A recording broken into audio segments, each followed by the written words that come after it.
참 잘 나오셨습니다. 참 잘 나오셨습니다. 반갑습니다. 우리 큰 은혜를 사모합시다. 광고 말씀 드립니다. 저희가 다음 주 말고요. 다음 주 우리 금요 커넥트 예배를 아주 좀 특별한 예배로 우리가 기획을 하고 있습니다. 우리 간증과 찬양이 있는 찬양과 간증의 예배를 한번 기획을 하고 있거든요. 그래서 여러분들 꼭 많이 함께 해주시고, 그리고 다음 주면 우리 사회적 거리두기가 또 뭐 가봐야 알겠지만 그래도 점점 이 사회적인 분위기가 좀 해지가 되는 분위기인 것 같아요. 예, 그래서 우리가 5월 5일 날 지금도 사회적 거리두기가 아무튼 용어가 바뀌었더라고요. 예전에는 그냥 명령이었는데 이제 또 뭐가 바뀌었어요. 그래서 아무튼 좀 완화됐어요. 그래서 여러분 이제 그때쯤이면 더 많은 분들이 이렇게 함께 참여할 수 있지 않을까 싶어서 저희 세종중문교회도 이제 5월 10날 주일부터는 이제 정상적으로 이제 모든 사역을 다시 이제 정상화시키고, 그리고 이제 우리 멈추었던 띵크 양육이나 성경 공부나 그리고 다른 선교회 활동들도 이제 재개가 될 거라는 것 여러분 꼭 기억하시고, 아울러 5월 10일부터 또 우리 그간 등록했지만 새가족 수업을 받지 못한 새가족 양육도 이제 5월 10일부터 또 3주간 또 진행이 되니까요. 여러분 다들 알고 계시고, 그리고 다다음 주 우리 금요 커넥트 여러분들 많은 관심 가져주시고 참석해 주시기 바랍니다. 네, 오늘 함께 나누실 은혜의 말씀은 신약성경 마태복음 14장 28절부터 31절까지의 말씀입니다. 신약성경 마태복음 14장 28절부터 31절까지의 말씀.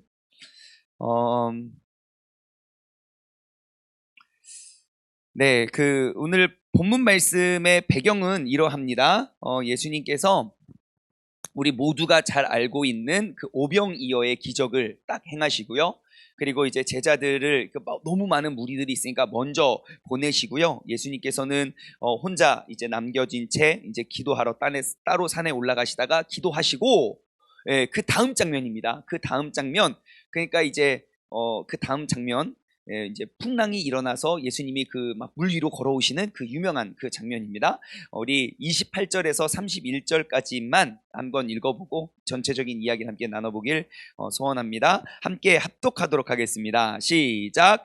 베드로가 대답하여 이르되 주여, 만일 주님이시거는 나를 명하사 물 위로 오라 하소서 하니, 오라 하시니 베드로가 배에서 내려 물 위로 걸어서 예수께로 가되 바람을 보고 무서워 빠져가는지라 소리질러 이르되 주여, 나를 구원하소서 하니 예수님께서 즉시 손을 내밀어 그를 붙잡으시며 이르시되 믿음이 작은 자여 왜 의심하였느냐 하시고. 아멘, 아멘.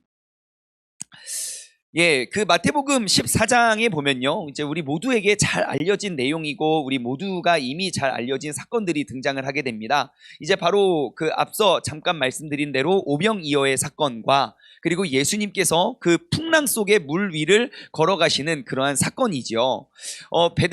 벳세다 들판에서요, 이제 많은 무리가 예수님을 따랐고, 그 가운데 이제 먹을 것이 없어서 막 이제 헤매이고 있으니까 이제 야, 너희들 어디 먹을 게 없냐 한번 찾아봐라. 그래서 쭉 돌아다니다가 와가지고 꼴랑 가져온 게 보리떡 5개랑 물고기 2마리를 갖고 왔습니다. 이제 그걸로 거기에 모여있는 대략 한 2만 명의 사람들을 다 먹이는 그 오병이어의 놀라운 간증, 놀라운 기적 이후에 게네사렛을 향하여 가기 위해서 이제 갈릴리 바다를 항해합니다.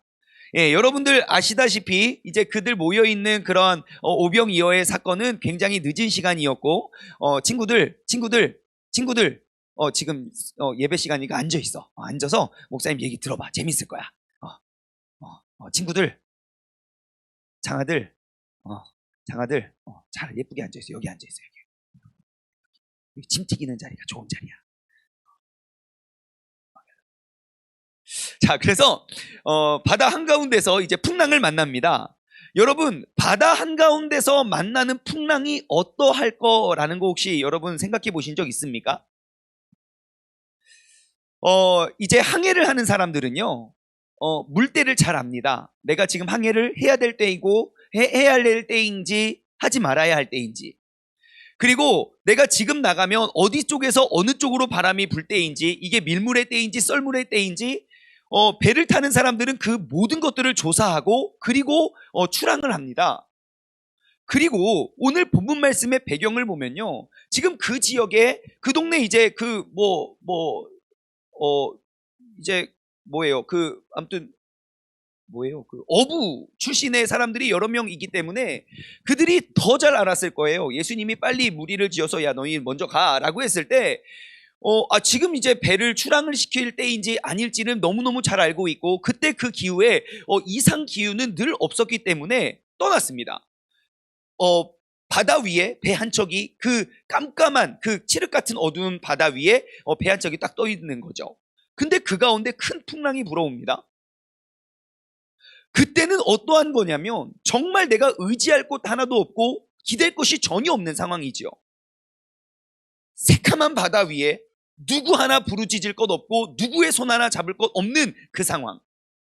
다시 말해 나의 힘과 나의 능력과 나의 의지로는 어떠한 것도 행할 수 없는 그 상황. 여러분, 그런 상황을 혹시 맞이해 보신 적 있습니까? 내가 인생을 살다 보면 내가 생각한 대로, 내가 계획한 대로, 내가 뜻하는 대로 모든 것들이 다 딱딱딱 이루어지지 않지요. 예, 그렇죠. 우리가 하나님이 아닌 이상 그 모든 것들이 다 이루어지진 않겠죠. 하지만 정말 나의 힘과 능력으로는 도저히 아무것도 할 수 없는, 정말 풍랑 속에 바다 위에 떠 있는 배와 같은 상황. 여러분, 우리가 그 상황에 맞아서 우리가 할 수 있는 게 뭐가 있을까요? 여러분, 무엇 하시겠습니까? 바다 위에 그냥 배가 하나 떠 있는데 풍랑이 불고 있어요. 여러분, 할 수 있는 게 뭐가 있습니까? 기도입니다, 기도. 요나서에도 보면 요나가 니누의 백성을 향해 가지 않고 다시스를 향해 갈 때 그때도 마찬가지죠. 이상 기후로 바다에 풍랑이 일으니까 거기에 배에 타 있던 모든 사람들이 각자의 신을 부르짖으면서 기도해요. 근데 저기 기도도 안 하고 잠자고 있는, 자는 척하고 있는 한 사람, 그 사람 깨워서 야 너도 너희 신한테 기도해라 라고 이야기하잖아요. 그 물 위에서는 정말 아무것도 할 수 없고 유일하게 할 수 있는 거 바로 기도입니다. 그리고 또 뭘 하겠습니까? 걱정하겠죠, 걱정. 예, 두려움이 엄습해오고. 여러분, 지금 예수님의 제자들이 바로 이러한 절박한 상황을 맞이하게 됩니다. 우리가 무엇을 할 수 있습니까? 예수님의 제자들에게도 정말 풍랑 속에 한 척의 배와 같은 상황이 그들에게도 임한다는 거죠. 우리가 항상 기도하고 우리가 항상 바라는 그 기도의 제목과 바람은 무엇입니까? 주님, 나의 삶에 그런 풍랑이 일지 않게 도와주소서. 주님, 지금 내가 겪고 있는 이 풍랑이 너무 걱정되고 너무 두렵고 무서우니까 이로부터 나를 떠나게 해주소서. 우리가 늘 기도하는 건 그런 거 아닌가요? 근데요, 예수님의 제자들도 그 풍랑 속의 한 척의 배와 같은 절망적인 절박한 상황을 맞이하게 된다는 것입니다.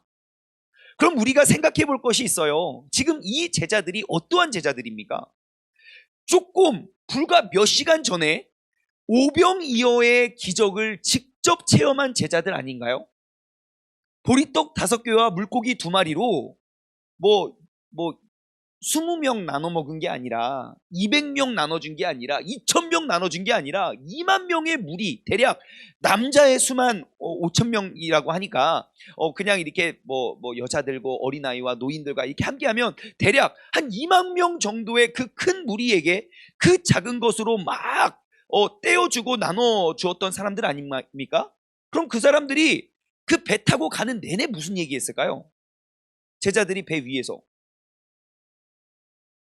아우, 야, 오늘 너무 힘들었다. 야, 자.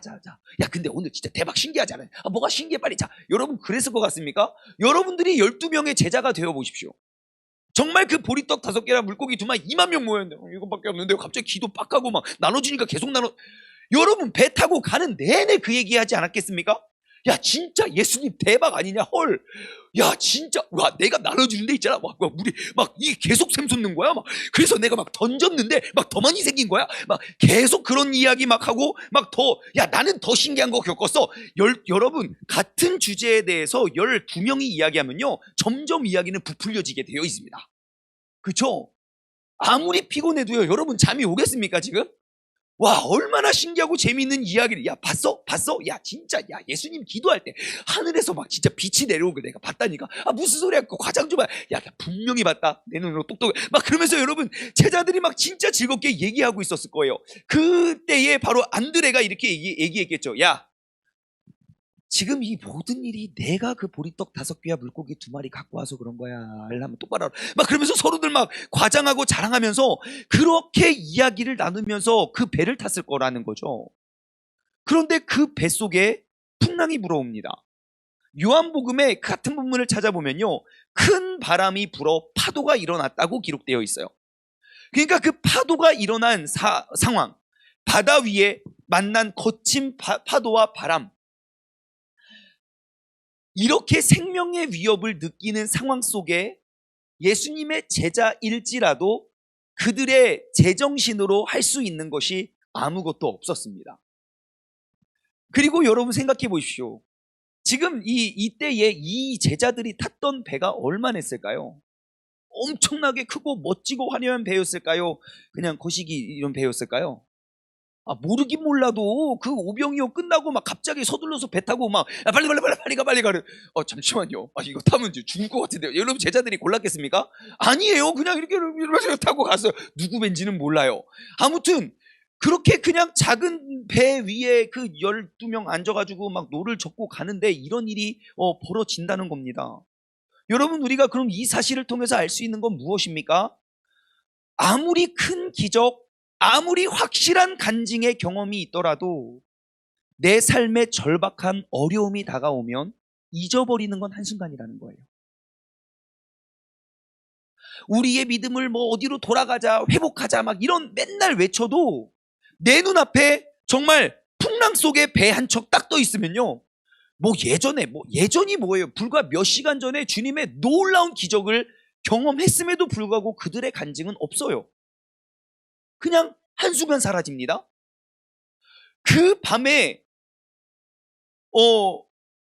그런 절박한 상황 속에 그들은 또 다른 무엇인가를 경험합니다. 그게 뭡니까? 누군가가 그들을 찾아왔다는 겁니다.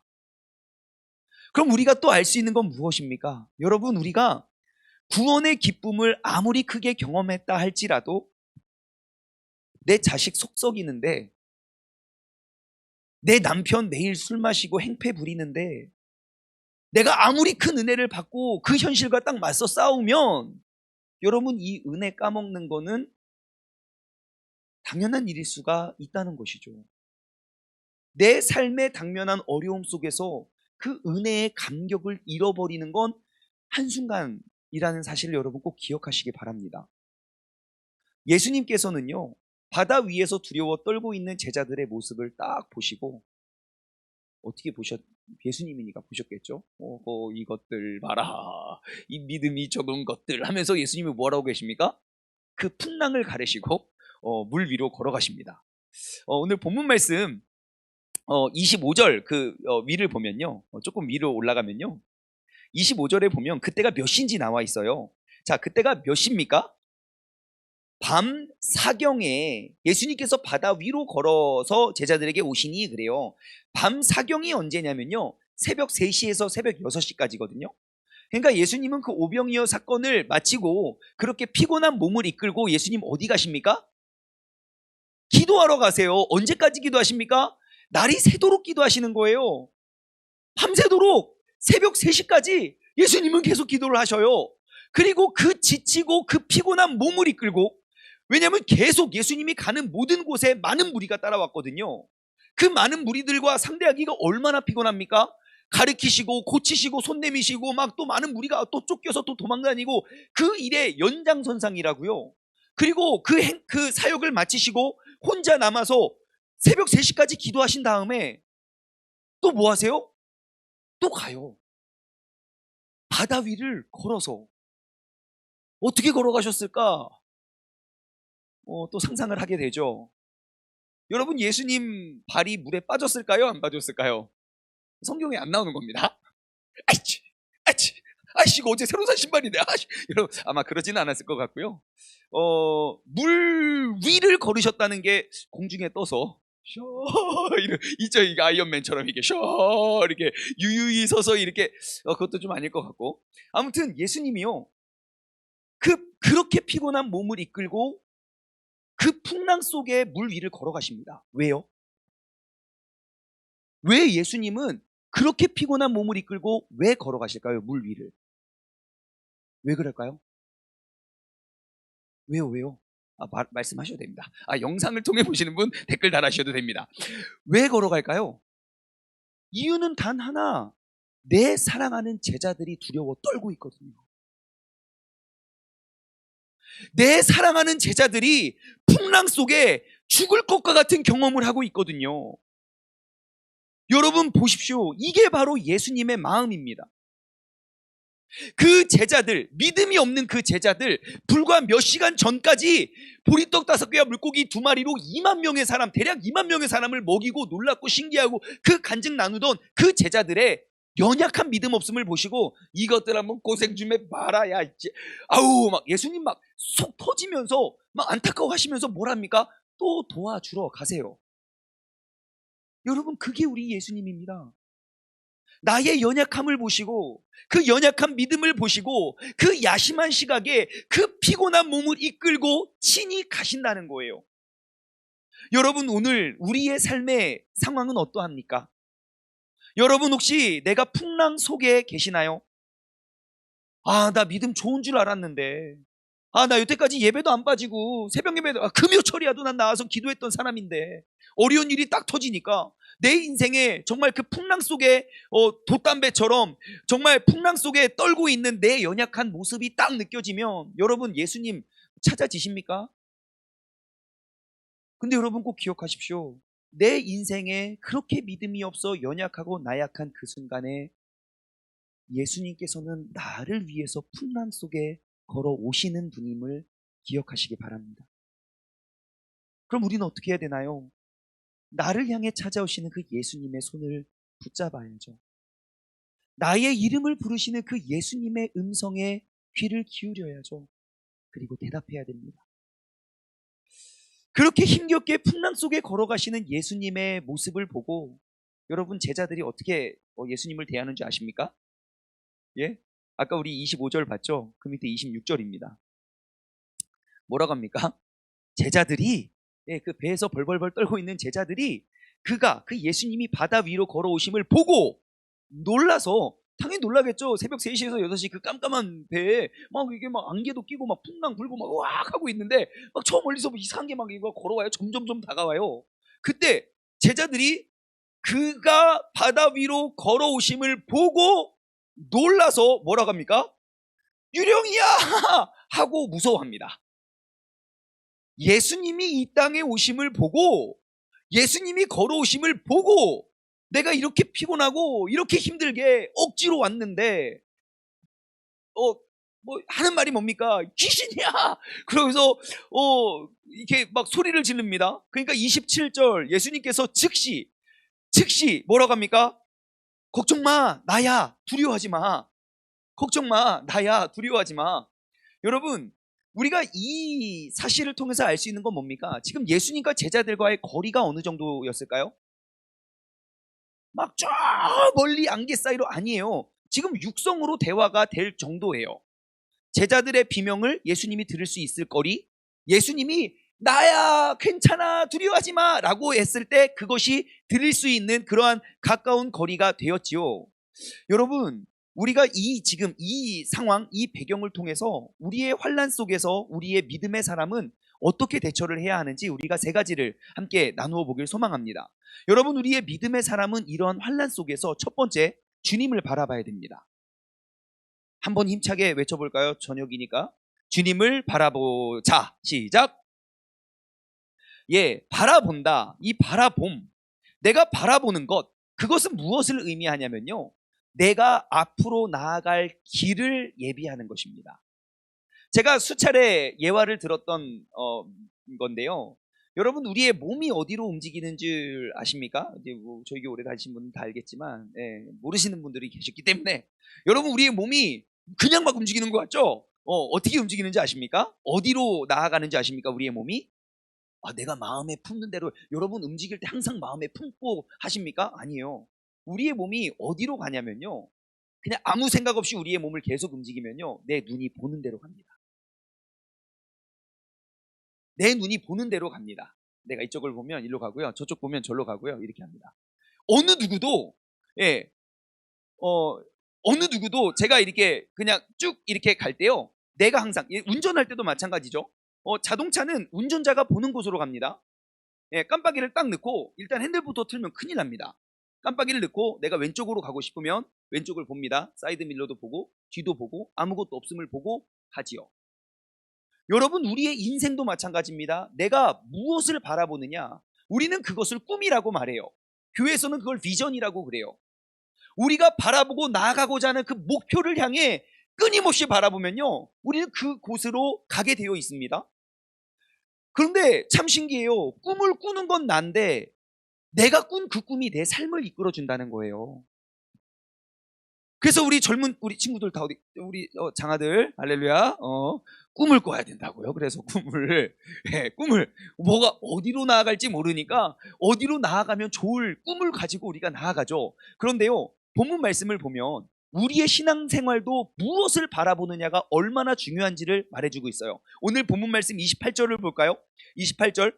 자, 베드로가 대답합니다. 야, 나야, 걱정하지 마, 나 예수야. 그러니까 베드로가 뭐라 합니까? 주여, 만일 주님이시거든 나를 명하여 물 위로 오라 하소서.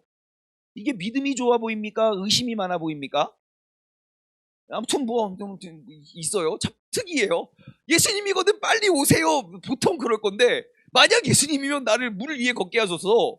예, 아니면 어쩌려고? 아니면 죽나? 아무튼 그래요. 예. 자, 그러니까 29절 예수님 뭐라고 합니까? 와라. 영어로 어떻게 써 있는지 알아요? come 그래요. come 그래요. 그러니까 베드로가 또 배에서 내려서 물 위로 걸어서 예수님께로 나아간대요. 자, 내가 물 위를 걸어 예수님께 나아간다는 말, 베드로의 시선은 어디에 있었을까요? 예수님에게 있었습니다. 왜냐고요? 나의 몸은 보는 곳으로 가게 되어 있다니까요. 여러분, 그 어둠 속에 내가 볼 수 있는 건 단 하나의 피사체, 예수님밖에 없었습니다. 저랑 이제 가까운 동생이 한 명 있는데, 그 동생이 그 UDT라는 이제 특수부대를 나왔어요. 네, UDT-C에 나왔는데, 제가 나온 군대랑 정말 다른 세상이더라고요. 그곳은 뭐 이야기만 들어서 다 믿을 순 없지만. 근데 이제 그 친구가 그 동생이 저한테 그래요. 형, 우리는 사격을 참 많이 한대요. 우리는 참 사격을 많이 하는데, 밤에 사격이 쉬울 것 같아요? 낮에 사격이 쉬울 것 같아요? 여러분은 어떨 것 같습니까? 내가 사격을 하는데, 사격 훈련을 하는데, 여러분 낮에 관역이 더 잘 맞을까요? 밤이 더 잘 맞을까요? 하나, 둘, 셋. 다 낮이라고 생각을 하지만 밤입니다. 왜냐하면 낮에는요, 너무 보이는 게 많대요. 그래서 아무리 집중을 하려고 해도 집중이 잘 안 된대요. 근데 밤에 사격을 하면요, 아무것도 보이지 않는데요. 그래서 내가 봐야 할 것만 보인대요. 초집중을 해서 그것만 보이는 거예요. 여러분, 베드로가 어떻게 물 위를 걸어서 예수님에게 갔을까요? 우와, 대박! 우와, 그러면 예수님께 어디서 어딘지 몰라요. 오직 나의 시선은 예수님에게 고정되어서 그분에게 내가 한순간이라도 시선을 잃어버리면 나는 갈 길을 잃어버리는 거예요. 그래서 그 환란 속에서 살아가는 사람은 오직 예수님만 바라보고 나아갔다는 거예요. 그런데 문제는 무엇입니까? 30절. 그가 바람을 보고 뭘 봤어요? 예수님을 향한 나의 시선이 세상으로, 그 환경으로 딱 시선이 돌아가는 순간, 바람과 차오르는 파도를 보고 무서워서 이제 빠져갑니다. 여러분, 이게 굉장히 중요합니다. 우리가 믿음을 가지고 있으면서도 그 환란 속에 딱 당했을 때 우리가 어떻게 그 믿음을 지켜낼 수 있나요? 우리의 시선을 주님께 올려드리는 것밖에 없습니다. 내가 아무리 오병이어의 간증의 주인공이 되더라도 내 시선을 잃어버리면 우리는 모든 것들을 잃어버리는 연약한 존재임을 기억하시기 바랍니다. 여러분, 우리는 고난과 환난 가운데 주님을 바라봅시다. 그 주님을 바라보는 그 시선 속에 풍랑 위를 걷는 힘이 그 안에 있는 줄 믿습니다. 우리가 주님을 바라본다는 것, 아무것도 잡을 것 없고 아무도 의지할 곳 없는 그곳에, 다시 말해 내 삶 속에 어떠한 희망도 해결 방법도 없어 보일 때 그 모든 환경을 초월하는 하나님만이 유일한 길임을 깨닫는 일입니다. 여러분, 본문 말씀에 베드로는 물 위를 걸었습니다. 이것은 바람과 파도의 역경을 딛고 주님만 바라보았을 때 누릴 수 있는 기적입니다. 하지만 그 기적 속에서도 그의 시선을 환경으로 빼앗겨 버리고 잃어버리니까 곧바로 두려움이 찾아왔고, 그 두려움은 물속에 빠졌다는 그 사실을 여러분 꼭 기억하시기 바랍니다. 여러분, 고난과 역경 속에 계십니까? 고난과 역경을 바라보면 100% 빠집니다. 아무리 살려달라고 발버둥을 쳐도 계속 빠져 있습니다. 오히려 더 두렵고 더 깊이 빠질 겁니다. 그때 내가 믿음을 가지고 나아가는 사람은 오직 나를 살리고 나를 도와주실 주님을 바라보는 사람입니다. 그러면 우리는 알 수 있죠. 여러분, 사탄의 전략이 뭔지 아십니까? 우리에게 더 큰 어려움을, 아니요, 우리의 시선을 빼앗아가요. 나의 믿음을 놓치게 하는 거 아주 간단해요. 나의 시선만 뺏어가면 돼요. 내가 그곳을 보면 그곳으로 가게 되어 있으니까요.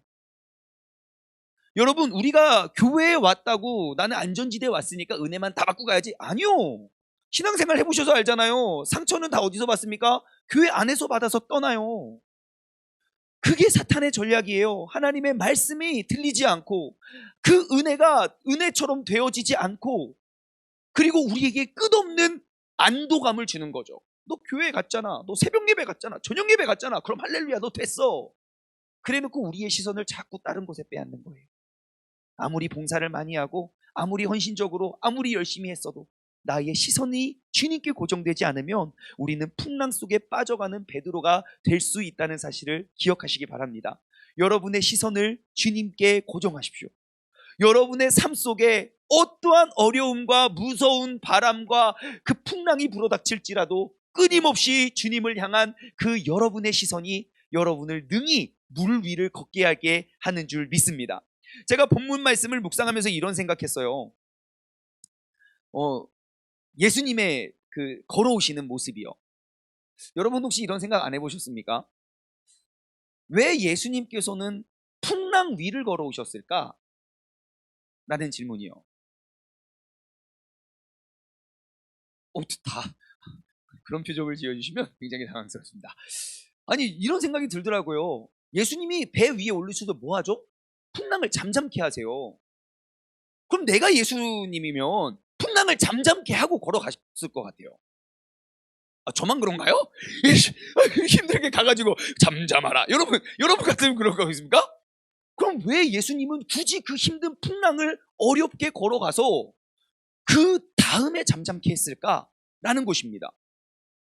왜 그럴까 생각해 봤는데, 이게 바로 하나님의 전능하심을 보여주기 위함이 아닐까 싶더라고요. 잘 생각해 보세요. 예수님이 보여주신 능력은요, 자연을 다스리시고 통치하시는 능력이거든요. 우리가 잘 알고 있잖아요. 쓰나미가 일본에 불어닥쳤을 때 막 철썩 파도가 와서 일본을 잠긴 게 아닙니다. 엄청나게 큰 파도가 으 하고 갔더니 나라가 잠겼어요. 그쵸? 자, 그 큰 파도 앞에 인간이 할 수 있는 게 아무것도 없어요. 그 당시 쓰나미가 몰아닥쳤을 때 일본이 전 세계 경제 2위였습니다. 2위. 그렇게 잘 살고 그렇게 똑똑한 나라가 그 자연의 힘 앞에 속수무책으로 당하고 있어요. 아직도 뭐 기형아가 나오고 있다는 말이 들 정도로요. 여러분 생각해 보십시오. 만약에 예수님이 잔잔한 바다 위에 걸어오시는 주님을 봤다면 제자들은 와 대박, 야 우리 주님 와 물 위를 걸어오셨어. 아마 제자들은 그렇게 기억할 거예요. 근데 풍랑 위를 걸어오시는 예수님은요, 그냥 단지 대박 정도가 아니에요. 모든 자연을 다스리시고 자연의 능력을 초월하신 전능하신 하나님의 능력을 볼 수 있는 거예요. 그럼 우리는 알 수 있죠. 여러분 인생이 왜 이렇게 파도가 많고 왜 이렇게 고단한 줄 아시겠죠? 예, 그냥 은혜의 하나님을 경험하는 게 아니라 정말 전능하신 하나님의 모든 자연과 모든 것들을 다스리시고 통치하시는 하나님의 능력을 경험하기 위해서 내 삶에 그렇게 큰 파도가 불어닥친다고 감사할 수 있는 밤이 되시길 주님의 이름으로 소망합니다.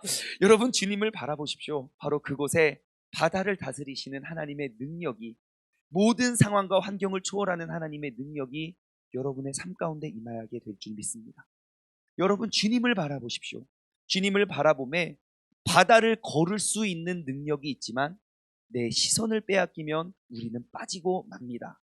여러분, 주님을 바라보는 것이 세상 모든 인생의 어려움과 풍랑과 파도를 이겨내는 그러한 믿음의 사람의 시각임을 기억하시기 바랍니다. 두 번째, 우리 믿음의 사람은요, 환난 속에서 어떻게 해야 되나? 발을 내딛어야 합니다. 시작! 발을 내딛어야 한다. 여러분, 주님을 바라보셨다면요, 이제 나의 시선이 주님께 딱 고정이 되었다면 그 다음에 할렐루야 주님이다, 아니요. 우리는 내가 주님을 바라보았다면 여러분 이제 용기 있게 믿음에 도전을 해야 됩니다. 그 믿음에 의한 나의 첫걸음을 내딛어야 돼요. 28절 다시 한번 볼까요? 28절 말씀. 자, 오라. 자, 베드로가 대답하여 이르되 주여, 만일 주님이시거든 나를 명하사 물 위로 오라 하소서. 지금 요구를 해요.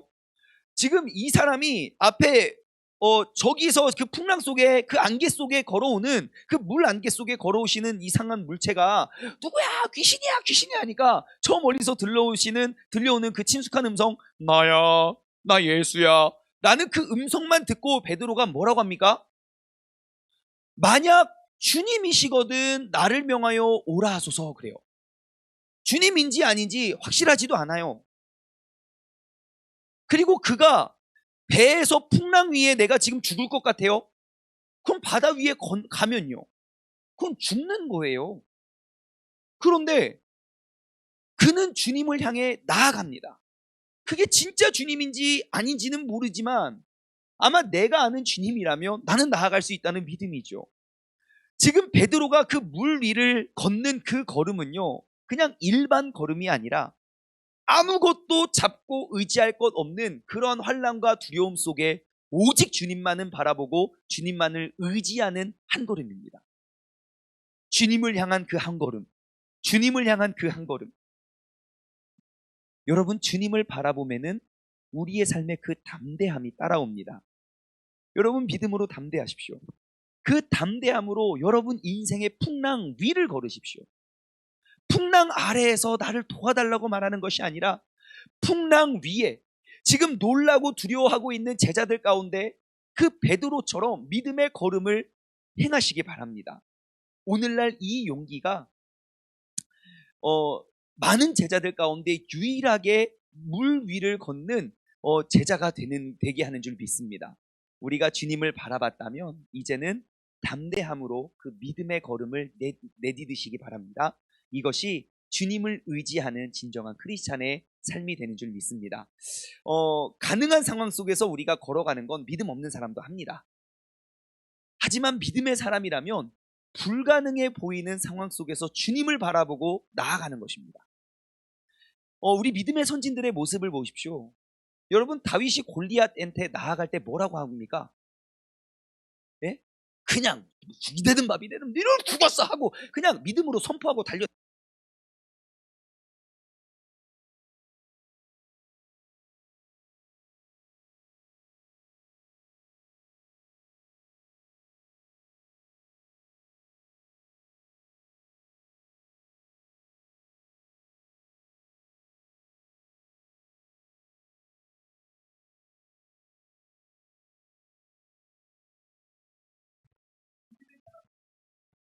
놀랍게 지금 마이크가 꺼졌는데도 언제부터 꺼졌습니까? 언제부터 꺼졌나요? 이렇게 언제부터 이렇게 잘 들렸어? 마이크가 언제부터 꺼졌나요? 예, 얼마 안 됐죠? 우리 카톡에 댓글을 달아주시면 저희가 마이크가 꺼졌는지도 몰랐어요. 엄청 잘 들리네요. 예, 감사합니다. 자, 믿음의 사람, 어디부터 다시 해야 되는 거야, 이거? 영상을 통해 보시면, 대단합니다. 자, 아무튼 믿음의 사람은요, 환난 속에서 마지막 세 번째, 마음을 지켜내는 사람입니다. 뭐라고요? 마음을 지켜내는 사람이다. 자, 31절을 다시 한번 볼게요. 31절. 네, 31절. 자, 함께 읽어볼까요? 시작.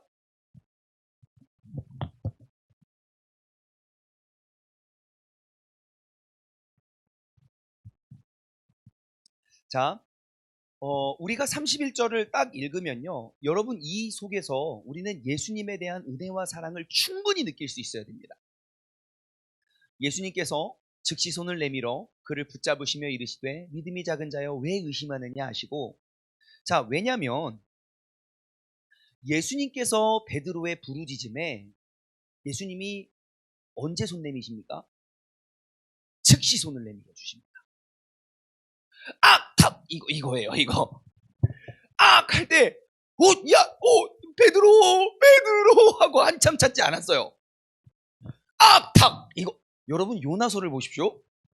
요나가 떨어지자마자 물고기가 집어삼킵니다. 제가 그거를 묵상해 봤을 때, 요나가 나를 밀어라. 그리고 배 위에 서가지고 밀죠. 뻥 밀었을 때, 슝 떨어졌을 때, 여러분 그 풍랑 속에 사람이 딱 떨어지면요, 물 속에 완전 휩싸여 가요. 그 파도 속에 완전 휩쓸려 간다고요. 그러면 떨어지고 휩쓸려 갈 때, 할 때 그 큰 물고기가 어딨나 한참 찾다가 삼켰을 것 같습니까? 그건 불가능합니다. 그 제가 봤을 땐 이제 요나가 던질 그 타이밍에 그 큰 물고기가 대기하고 있다가 뿅! 이렇게 먹지 않았을까? 나중에 천국 가서 물어봐야 되겠어요. 자, 아무튼 지금 베드로가 딱 빠져드는 그 순간 그 즉시 손을 내밀어 주시는 거예요. 예수님의 눈에는 제자들이 어떻게 보였습니까? 믿음이 작은 자로밖에 안 보였어요. 이 믿음이 작은 자요, 왜 나를 의심하느냐? 그 믿음이 연약하고 믿음이 작은 자의 부르짖음에도 주님께서는 즉시 손을 내밀어 우리를 주님의 곁으로, 주님의 품으로 끌어주시는 하나님이심을 기억하시기 바랍니다. 여러분, 31절 말씀을 보면 믿음이 작은 베드로를 책망하십니다. 하지만 그것은 베드로를 책망하는 게 아니라 그 배에 타고 있는 그 모든 거를 그냥 구경만 하고 있는 그 제자들을 책망하시는 것이죠. 여러분, 마가복음 6장 52절 말씀 보시면요. 마가복음 6장 52절 함께 읽어볼까요? 시작. 이는 그들이 그 떡을 떼시던 일을 깨닫지 못하고 도리어 그 마음이 둔하여 젖음이러라 그래요. 지금 오병이어의 기적을 잃어버리고 마음이 둔하여 졌대요. 지금 갑자기 좀 노래진 게 기분 탓인가요? 그죠? 이가 조명을 껐어요? 감사합니다. 오늘 많은 변화가 있네요. 뭔가 꿈을 꾸는 것 같기도 하고 지금 예, 그런 믿음의 눈을 떠서 자, 아무튼 화면이 노래져서 그랬구나. 아무튼 예, 그렇습니다. 자, 아무튼 우리가 지금 제자들이 주님을 바라보지 못하는 것은 그의 마음이 둔해졌다는 거예요. 여러분, 어려운 상황에 처하면요, 내가 크나큰 기적도 잃어버리게 됩니다. 하나님이 나를 전에 어떻게 살리셨고 어떻게 구출해냈는지 내가 그 모든 것들을 잃어버립니다. 주님께서 나에게 약속하셨던 것, 내 마음이 무뎌지면 여러분 잃어버립니다. 그러면 내가 풍랑 속에 섰습니까? 가장 먼저 우리가 점검해야 될 것은 내 마음의 상태입니다. 우리의 믿음을 지켜내기 위해선 구원의 기쁨을 잃어버리지 않도록 늘 우리는 마음을 지켜내야 됩니다. 하나님의 살아계심의 감격을 잊지 않도록 이전에 지금 불과 몇 시간 전에 우리와 함께 하신 그 예수님, 수많은 이적과 기적을 행하셨던 그 예수님의 능력을 우리는 마음속에 지켜내야 된다는 것입니다. 그래서인지 여러분 성경에 보면요, 그 마음을 지키라는 구절들, 그 가르침이 굉장히 많이 반복되어 있어요. 먼저 잠언 4장 20절에서 23절 말씀을 보면요, 내 아들아 내 말에 주의하며, 자, 내 말에 주의하래요. 내가 말하는 것에 너의 귀를 기울여라. 그것을 내 눈에서 떠나지 않게 하며 내 마음 속에 지켜라 그래요. 그것을 얻는 자에게는 생명이 되고 그의 온 육체에 건강이 됨이니라. 모든 지킬 만한 것 중에 더욱 너의 마음을 지켜라. 생명의 근원이 이에서 남이니라. 여러분, 우리가 생각했을 때 성공하고 크게 이렇게 잘된, 그게 연예인이든 유명인이든 그 사람들이 스스로 목숨을 끊어가는 이유가 뭘까요? 환경이 잘못돼서요? 상황이 잘못돼서요? 아니요. 어려움이 커서요? 아니요. 어려움은 누구나 커요. 하지만 그의 마음이 무너져서 그래요. 내가 마음만 지켜낸다면, 마음이 무너지면요, 아무리 좋은 상황 속에서도 좋아 보이지 않습니다. 우리의 생명의 근원이 그 마음에 있기 때문이죠. 신약으로 넘어와 볼까요? 사도행전 28장, 사도행전 마지막 장에 26절, 27절 말씀을 보면 이렇게 기록되어 있습니다. 일러스되 이 백성에게 가서 말하기를 너희가 듣기는 들어도 도무지 깨닫지 못하고 보기는 보아도 도무지 알지 못하는도다. 이 백성들의 마음이 우둔하여져서 그 귀로 둔하게 듣고 그 눈은 감았으니 이제 눈으로 보고 귀를 듣고 마음을 깨달아 돌아오면 내가 고쳐줄까 함이라 하였으니, 여러분, 그들이 보긴 보아도 보지 못하고 듣긴 들어도 듣지 못하는 이유가 원인이 뭡니까? 그의 마음이 우둔하여져서 그래요. 이사야서 6장 9절과 10절 말씀에 보면 또 이렇게 기록되어 있어요. 여호와께서 이르시되 가서 이 백성에게 이르기를 너희가 듣기는 들어도 깨닫지 못할 것이고 보기는 보아도 알지 못하리라 하여 이 백성의 마음을 둔하게 하며, 그 백성들의 마음이 둔해진대요. 그러면 어떻게 나타납니까? 그의 귀가 막히고 그의 눈이 감기게 되니라. 염려하건대 그들이 눈으로 보고 귀로 듣고 마음으로 깨달아 다시 돌아와 고침을 받을까 하노라 하시기로.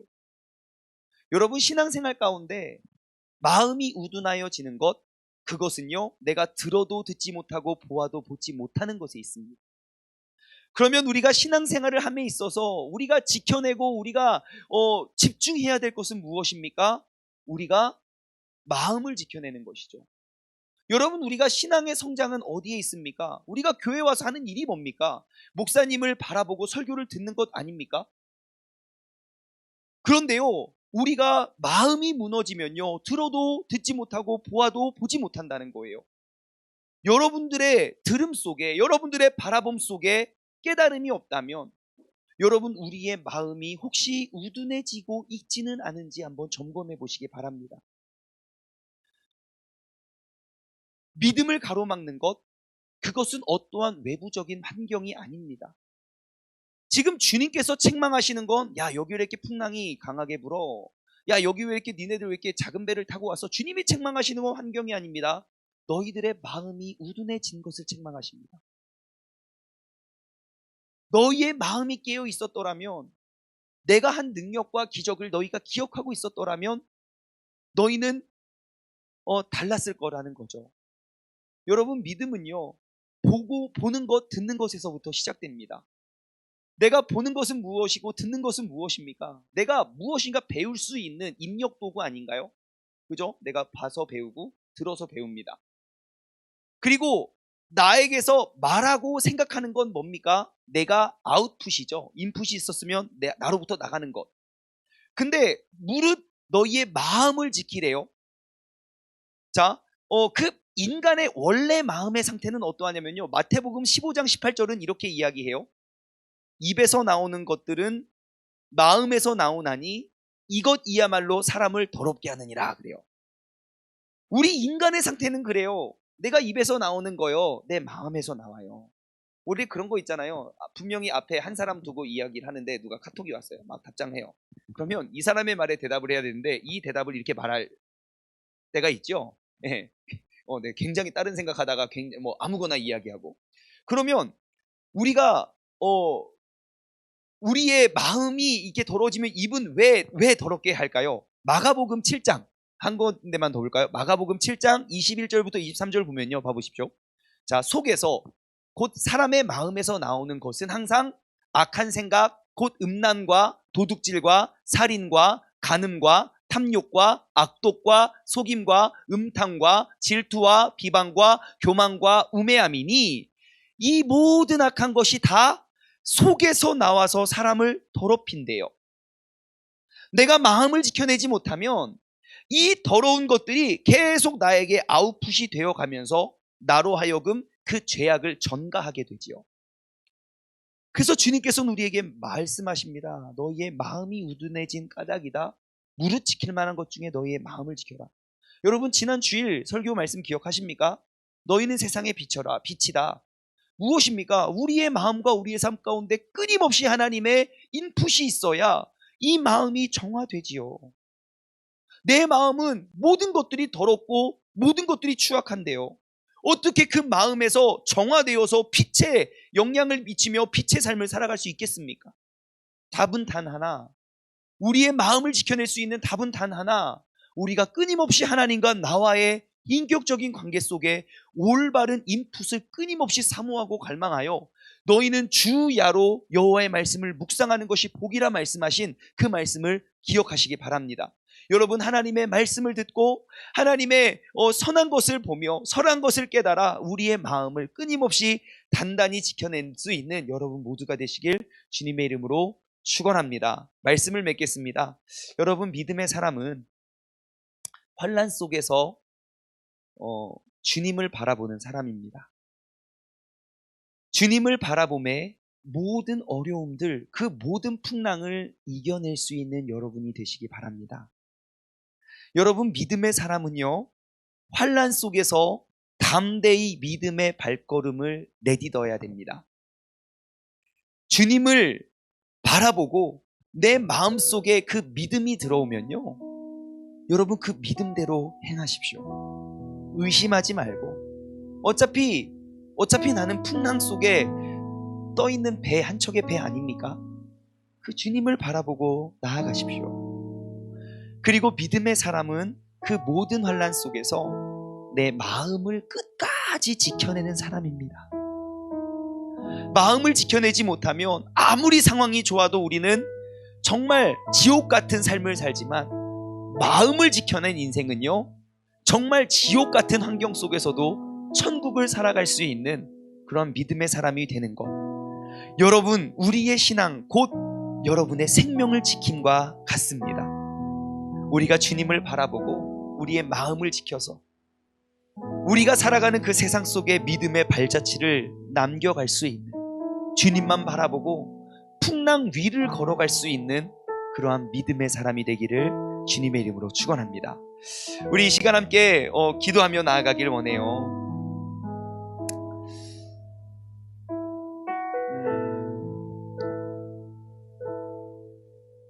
혹시 그 주님 마음 내게 주소서 찬양 가능할까요? 주님 마음 내게 주소서. 우리 찬양 한 곡 우리 고백하고요, 우리 기도하며 나아가길 원합니다. 이 시간 주님의 마음을 내게 달라고.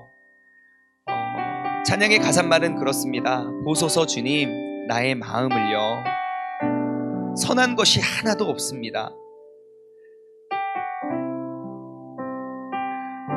그러나 내 모든 것들을 주님께 올려드릴 때 나를 사랑으로 안으시고 나를 새롭게 하시는 분이 바로 주님입니다. 주님 마음 내게 주소서 나의 아버지. 주님 마음 내게 주소서 나를 향하신 그 주님의 뜻이 이루어질 수 있도록 주님의 마음을 내게 허락하여 주소서. 우리 이 찬양 고백하면서 우리가 오늘 이 밤에 다시금 나를 이 시간 이 자리로 부르신 그 주님의 계획하심 속에 우리의 삶을 내어 맡기길 소망합니다. 주님 나의 마음을 선한 것 하나 없습니다. 그러나 내 모든 것 주께 드립니다. 사랑으로 안으시고 날 새롭게 하소서. 보소서 주님 나의 마음을 선한 것 하나 없습니다. 그러나 내 모든 것 주께 드립니다. 사랑으로 안으시고 날 새롭게 하소서. 주님 마음 내게 주소서. 내 아버지 주님 마음 내게 주소서. 나를 향하신 주님의 뜻이 이루어지도록 주님 마음 내게 주소서. 주님 마음 내게 주소서. 주님 마음 내게 주소서. 내 아버지 주님 마음 내게 주소서. 나를 향하신 주님의 뜻이 이루어지도록 주님 마음 내게 주소서. 내게 사랑을 가르치소서. 내게 사랑을 가르치소서. 당신의 마음으로 용서하게 하소서.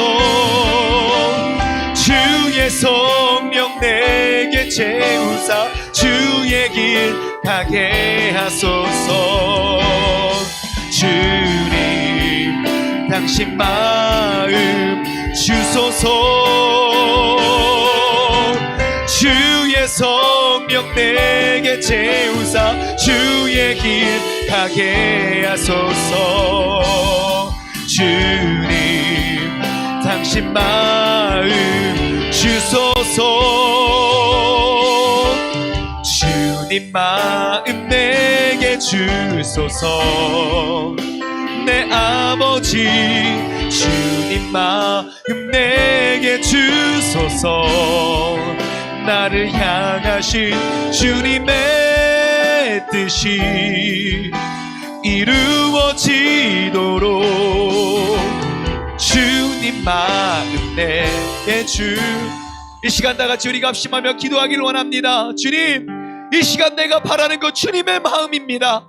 이 시간 나의 시선은 주님께 고정되며 이 시간 내가 믿음의 걸음을 한 걸음 한 걸음 나아가기 위하여 나의 마음을 지켜내는 것, 이 마음에 주님의 선한 말씀과 주님의 선한 뜻을 기억하고 담아내는 것, 아버지 이 시간 주님의 마음을 나에게 허락하여 달라고 다같이 두 손을 번쩍 들고 주님의 이름 한번 부르짖고 합심하여 기도하며 나아가겠습니다. 주여